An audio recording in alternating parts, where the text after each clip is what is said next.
Agora nós vamos falar sobre o Novembro Azul. Quando que começou esse movimento do Novembro Azul e qual é a importância dele?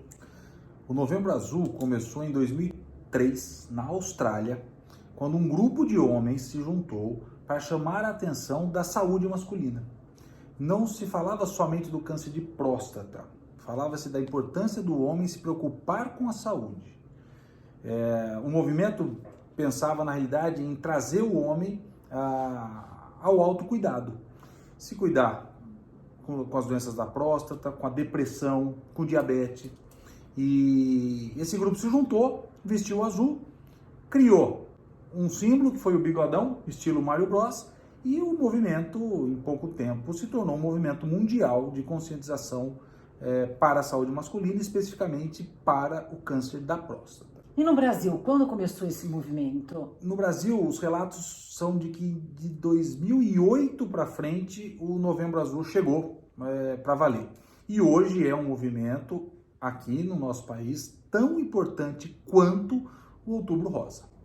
E qual a incidência do câncer de próstata no Brasil? É uma doença comum? É uma doença comum. O câncer de próstata é, sem dúvida nenhuma, uma doença muito comum. Aliás, é o tipo de câncer mais comum no homem, excluindo os cânceres de pele, ok? 30%, quase 30% de todos os tumores diagnosticados no homem são cânceres na próstata. Então, é uma doença absolutamente comum no nosso meio, precisa ser conhecida e os homens precisam, obviamente, se cuidar. Qual é a diferença entre hiperplasia da próstata e câncer de próstata? Bom, há uma diferença importantíssima que se saiba entre a hiperplasia da próstata e a neoplasia maligna da próstata. A hiperplasia é uma doença benigna que acontece pelo próprio envelhecimento da glândula. E a neoplasia maligna, que é o câncer da próstata, é uma doença à parte que tem, obviamente, o risco de se disseminar. Então, a hiperplasia, que é uma doença benigna, ela dá sintomas locais, e o câncer de próstata pode dar sintomas à distância se tornar uma doença metastática. E a hiperplasia, ela vira câncer? Não, a hiperplasia não vira câncer, tá? A hiperplasia e a neoplasia maligna da próstata podem até coexistir na mesma glândula, mas são duas situações diferentes, são dois diagnósticos diferentes. Então não existe essa correlação entre a hiperplasia se transformar num câncer. Então o mesmo homem, ele pode ter hiperplasia e câncer de próstata? Pode, e o oncologista cuida das duas doenças? Não, quem cuida da hiperplasia benigna da próstata é o urologista, tá? É uma doença com características específicas que precisa ser tratada às vezes com medicamentos, né? Mas conduzidos, medicamentos prescritos e conduzidos pelo urologista. Perfeito. E quais são os fatores hoje em dia mais conhecidos para o câncer de próstata? Os fatores de risco mais conhecidos hoje são bem estabelecidos. O próprio envelhecimento, então idade acima dos 50 anos é um fator de risco. A raça negra é um outro fator de risco para câncer de próstata.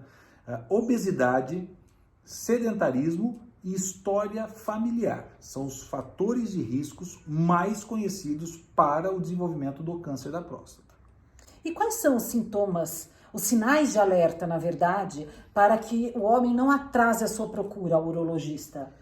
Bom, para investigar algum sintoma prostático, o homem pode começar a ter dificuldades no esvaziamento da bexiga.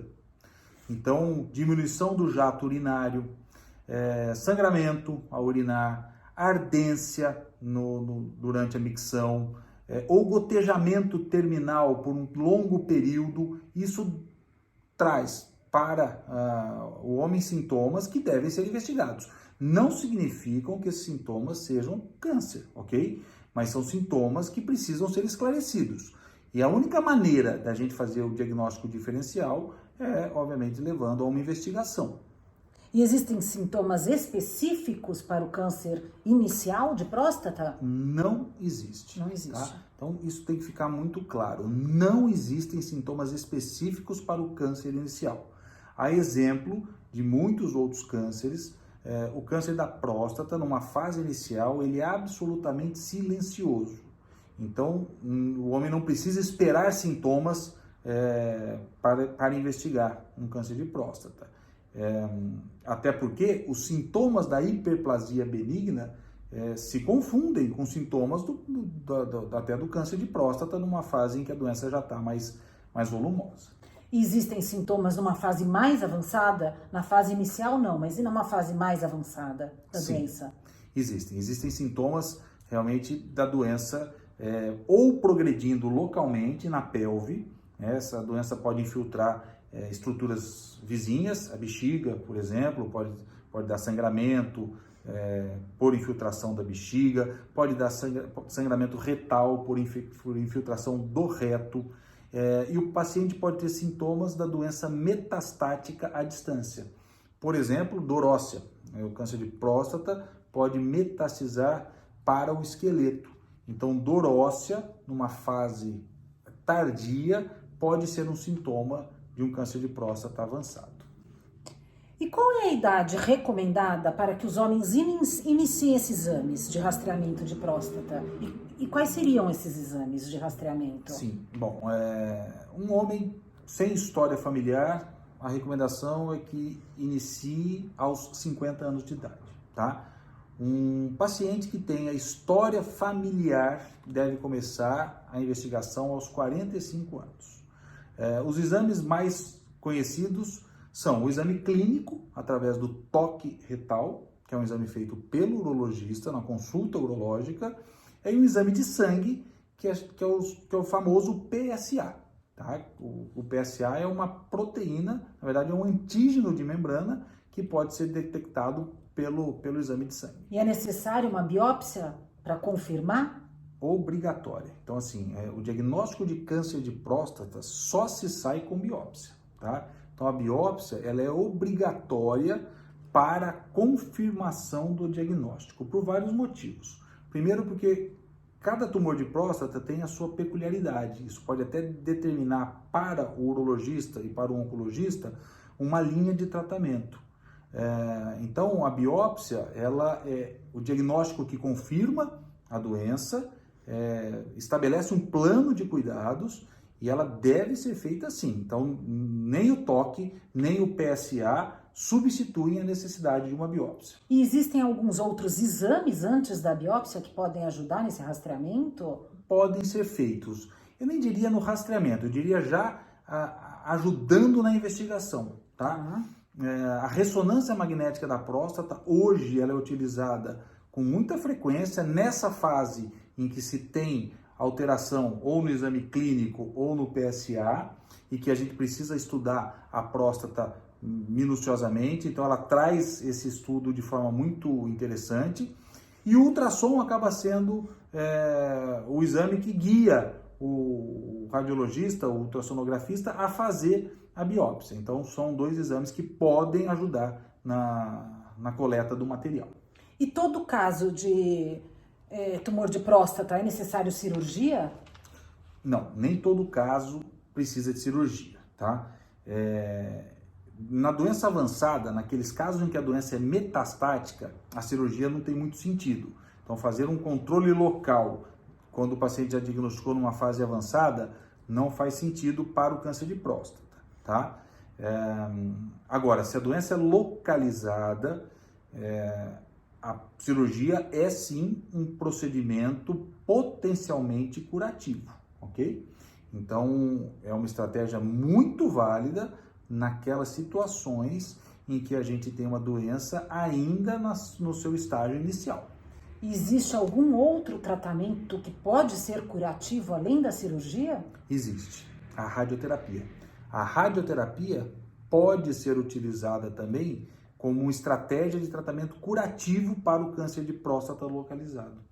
Então, existem várias técnicas de radioterapia. Existe a radioterapia convencional, que é aquela técnica chamada de teleterapia, em que a fonte de radiação está longe do paciente, né? E existe a braquiterapia, que a fonte de radiação está dentro do paciente. E a gente pode, dependendo da situação, até associar por um período, nessas situações em que se usa a radioterapia, a hormonioterapia. Isso pode variar, dependendo do caso, de 6 meses até 3 anos de uso. A hormonioterapia hoje é muito utilizada no câncer de próstata. É bastante utilizada. Aliás, para o câncer de próstata avançado, a hormonioterapia é o cerne do tratamento. Há décadas já se sabe que bloquear a ação da testosterona diminui a chance de disseminação tumoral. Então, a hormonioterapia é algo absolutamente importantíssimo quando a gente está diante do diagnóstico de câncer de próstata, especialmente nos casos de doença metastática. E na doença avançada, existem outras estratégias além da hormonioterapia? Existem. A quimioterapia é uma estratégia. Ela pode ser usada depois de um período em que a hormonioterapia não faça mais efeito. Existem estratégias, inclusive, de medicina nuclear, tá? Para tratar doença também avançada. Existem novas estratégias de hormonioterapia para bloquear outras vias de produção da testosterona, além da produção testicular. Então existe até terapia-alvo chegando para situações específicas para câncer de próstata hereditário, tá? Então, não é só hormonioterapia. Como eu disse, a hormonioterapia é o cerne do tratamento para a doença avançada, tá? E ainda que a doença seja avançada, mesmo que a hormonioterapia perca a sua eficácia, a gente tem outras armas para poder tratar essa doença. E por que os homens não se preocupam tanto com a saúde assim como as mulheres? Essa é uma pergunta que estava aqui para eu fazer. Por quê? Porque culturalmente, para o homem, ficar doente é um sinal de fraqueza. Talvez isso perpetue por causa de uma cultura que a gente tem, de que o homem foi levado ao médico pelas mães, no pediatra, fica um período sem ir, depois ele volta quando as esposas pedem que ele volte a ser cuidado. Então, isso provavelmente tem um caráter cultural, sociocultural. E é um absurdo, mas o homem precisa se preocupar com a própria saúde. É necessário que se cuide, obviamente, para ter uma vida de qualidade, né? E fazer diagnósticos precoces até de outras doenças, diga-se de passagem. Sim, porque eu acho que é um autocuidado, né? Assim como as mulheres estão sempre no ginecologista, estão sempre se preocupando com a saúde, é um autocuidado, é um respeito ao nosso corpo, é um ato de amor próprio, né? Perfeito, eu penso assim também. E acho que a maneira de sensibilizar os homens é que ele é importante para alguém. Ele é importante para a esposa, ele é importante para os filhos, ele é importante socialmente. Então, ele tem que se cuidar. Ele precisa tirar essa cultura de que não precisa de médico ou espera sintomas para procurar o médico. Isso não tem sentido, é praticamente incabível nos dias de hoje. E os seus pacientes com câncer de próstata, todos vão com as mulheres? Quase todos. Ou eles vão sozinhos? Não, imagina, vai com algum acompanhante junto. Não, vai com acompanhante junto, claro.